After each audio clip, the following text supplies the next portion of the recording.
Steve खरा उनका नाम है, आप सब लोग सुने हुए हो, बहुत सारे बुक है उनके।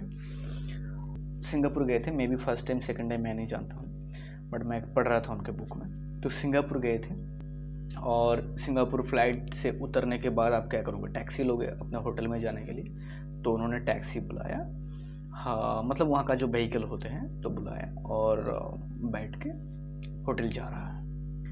तो पहुँच गए होटल के सामने भी। अब जैसे पहुँच गए तो फिर क्या होगा, आप पूछ रहे हो कि आपका मीटर में कितना बिल हुआ है। वो ड्राइवर को पूछ रहे थे कि हाँ आपके बताओ कितना मेरा बिल हुआ है।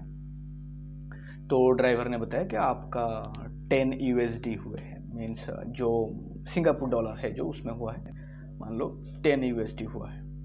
तो अब ये पूछ रहे हैं, बट मुझे एक बात बताओ, आपके जो ये मीटर है मैं रीड कर पा रहा हूँ, वहाँ पे 11 दिखा रहा है, आप मुझे क्यों 10 मांग रहे हो? ये तो आपका ही नुकसान है ना, आप लोग ज़्यादा मांगते हैं, आप कम क्यों मांग रहे हो? 11 नहीं 10 क्यों मांग रहे हो? तो अब इनका कहना ये था कि एक्चुअली गलती मेरा था, मैं थोड़ा सा घूम के आया हूँ, क्योंकि मैं थोड़ा सा बीच में कहीं पर रास्ता खो गया था, तो इसीलिए जो सीधे आना चाहिए वो मैं नहीं आके थोड़ा सा घूम के आया था, तो वो मेरा गलती था, वो आपका नहीं है गलती। तो इसीलिए आपका जो नॉर्मल बिल वो $10 ही होना चाहिए था, और वही मैं चार्ज कर रहा हूँ। तो इन्होंने पूछा कि हाँ ठीक है, बट आप 11 कह सकते थे, क्योंकि वो मैं देख रहा हूँ 11, तो 11 कह सकते थे, क्यों 10 आप कह रहे हो? तो फिर से उन्होंने, वो टैक्सी ड्राइवर जो उन्होंने बताया कि देखिए हाँ ये हमारा कंट्री है, सिंगापुर मेरा कंट्री है, और मैं अपने कंट्री के लिए बहुत प्राउड फील करता हूँ। अब आप बाहर से आए हुए हो, आप बाहर से आके बताओगे या फिर नहीं बताओगे कि हाँ सिंगापुर कैसे है, सिंगापुर का लोगों का कैसा है, वो हम जैसे लोगों के साथ मिलने के बाद ही आप अपना ओपिनियन दोगे, बनाओगे मन में ओपिनियन कि सिंगापुर का लोग खराब है, सिंगापुर खराब है या फिर अच्छा है।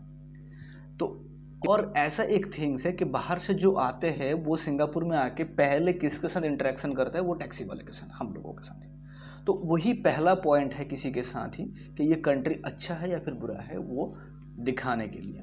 तो हम जैसे टैक्सी वाले का बहुत बड़े रिस्पॉन्सिबिलिटी है इस कंट्री के लिए दिखाना कि ये कंट्री कितना अच्छे है और कितना महान है, क्योंकि यहीं से आपका इम्प्रेशन तैयार होगा। और हम लोग इस कंट्री को रिप्रेजेंट करते हैं एक साथ में, सबका अलग अलग इंडिविजुअल रोल है, तो मेरा भी रोल है, मैं अपने कंट्री को नीचा नहीं दिखा सकता हूँ। तो ये था उनका कैरेक्टर, ये था उनका ऑनेस्टी, ये था उनके कंट्री के ऊपर उनका जो प्यार है, दिखाना है, ये थिंग्स कह सकते हो।